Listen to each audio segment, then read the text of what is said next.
Ladies and gentlemen, welcome back to Driven Wild. Today we are talking about DoorDash is laying off 1,250 employees and sounding the alarm on the food delivery industry. Today was a wake-up call for DoorDash, CTO said. Man, what a thing to come back to just after vacation, huh?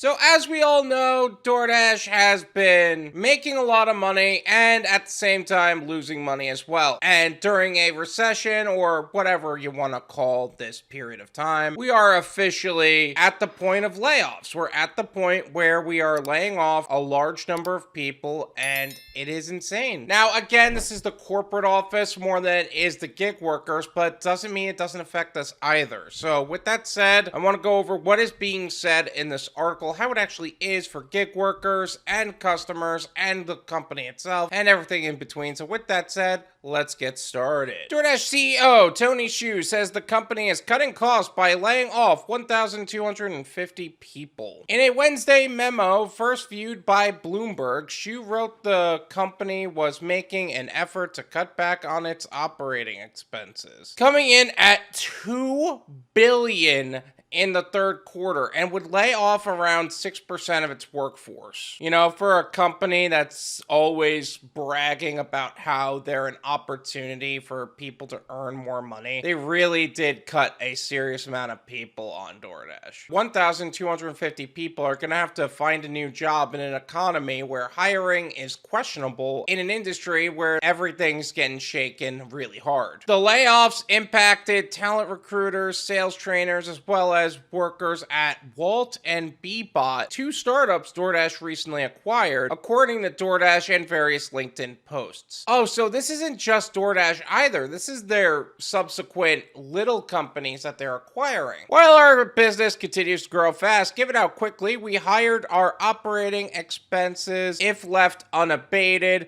would continue to outgrow our revenue, Xu said in the memo. We must keep this level of discipline moving forward and act with the hunger, efficiency, and creativity of the younger startup we once were, while leading with the responsibility of the market leader we've become. Typical CEO talking about growth and stuff like that, even though he is more than fine just cutting 1,250 people. Makes it sound like he's a good person when he's not. COVID-19 pandemic served as a big boost for DoorDash and food delivery services like it. Restaurant deliveries were up 95% in September compared to the same month in 2019. DoorDash joins a bevy of restaurant disruptors and food tech companies that have been forced to lay off workers after growing at a rapid pace during the pandemic. I mean, they're not wrong about that. During the COVID-19 pandemic, everybody was ordering in. We were seeing a lot of orders. We were seeing more orders. It doesn't mean we're seeing good orders. And the orders that we were seeing, it's not like we could take even more at a time because for obvious reasons, we needed to finish the orders we had, and it didn't change that most people can only finish orders at about 2.5 to 3 an hour. Today was a wake-up call for DoorDash for us to manage our operating expenses more rigorously moving forward, Andy Fang, co-founder and chief technical officer, said in a LinkedIn post. He said he is still bullish on the business, but that the company had made mistakes. You mean like treating their workers like garbage? Is that a mistake? DoorDash is known for a lot of things, and all of them is their mistakes. Layoffs are sweeping all tech sectors from Amazon to GoPuff. The food tech sector in particular has been spiraling as diners' buying habits continue to shift amid record inflation. Hundreds of workers have lost their jobs at restaurant tech startups like NextBite, Sunday, ChowNow, Lunchbox, GoPuff, and Reef. Again, a lot of the things that people are doing is they're starting to cut back with record inflation. That's first of all. Second of all, people are starting to realize now more than ever that tech companies like this are parasites, and the way they're operating is basically stealing money from the customer until it's considered okay to do so. And now it's to the point where now they gotta lay people off instead of stealing, or maybe even both. In his memo, Xu said the company must continue its money-saving efforts to close closed the gap between its 1.7 billion in revenue and 2 billion in operating costs. Yeah, that's one thing a lot of people don't realize about DoorDash. A lot of the money that they're making is being spent on expenses as well. Whether that's paying people, that's 1,250 people that they're paying, or putting it in their own pockets, which, let's be honest, they're not going to reduce their own pockets at all. So they're going to consider the company first. The food delivery giant will continue to reduce our non-headcount operating expenses, but that alone wouldn't close the gap. This hard reality ultimately led me to make this painful decision to reduce our team size, Shu said. Oh, but you have absolutely no problem wrongfully deactivating millions of Dashers, right?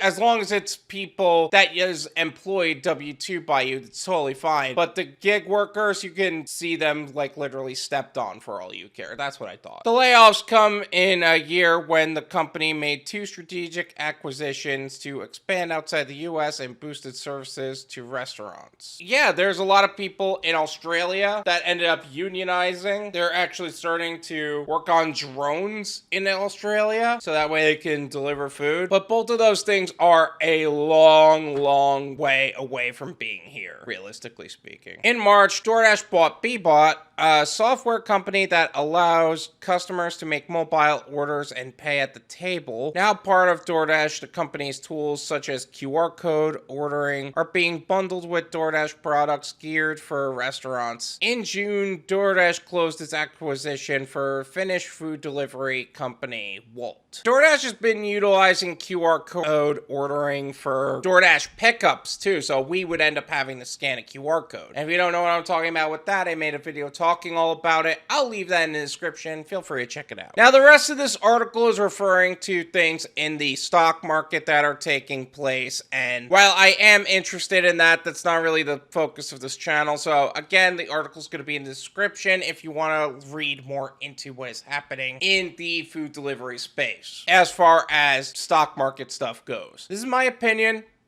It's worth what you pay for it. None of you pay me. There you go. Honestly, I'm not surprised that DoorDash has been taking a serious L as far as people having to be laid off. This is just something that is going to happen during a recession, especially one as serious as this one. I wouldn't be surprised if they had to cut even more in the near future. And keep in mind also that tech companies also pay their employees really well, like 6 figures and above well. Cutting about 1,250 people, that's about 100,000 plus per person going away as far as cost goes. I'm not surprised if that alone helps cut down the expenses of the 2 billion in costs that they're occurring. Obviously, DoorDash is going to look for ways to reduce its costs, some of which has to do with the customer stealing, some of which it'll be some glitch that deactivates how many good drivers out there. But overall, let's just remember that anything the company says in terms of they feel bad about it, no, they don't. The company is not going to care about you at all. They're going to indiscriminately cut the people that are going to cost them more money they are going to make in the long term. It was a painful decision for me to keep making money and reducing my costs. I mean, it was so painful. If anything has been displayed from these companies, they do not feel a damn thing for us, because if that were the case, they would have paid us better, and in which case would have led to more deliveries being delivered without putting so much of the cost onto the customer. That's really what it is. They're trying to cut as much cost as possible. But either way, whether you're somebody who used to work for DoorDash or somebody who is currently a gig worker for DoorDash, how is this going to affect you? Well, if you got laid off, you gotta look for another job. That's number one. Number two, if you're a gig worker, the talent recruiters and the sales trainers, as well as the people in Wolt and Bbot, they're probably not going to affect us as people. They were never going to affect us as people anyway. But if there's any other sector within DoorDash that got laid off, that would probably end up affecting us. So I'm glad that the people that they cut off were not anywhere in operations, more so in sales and recruiting. This is really just the beginning of the cuts that are going to happen within all food delivery spaces, not just DoorDash. Thank you so much for watching. I really appreciate it. As always, make sure to hit the like button, subscribe if you're new. I'll see you guys next time. Peace.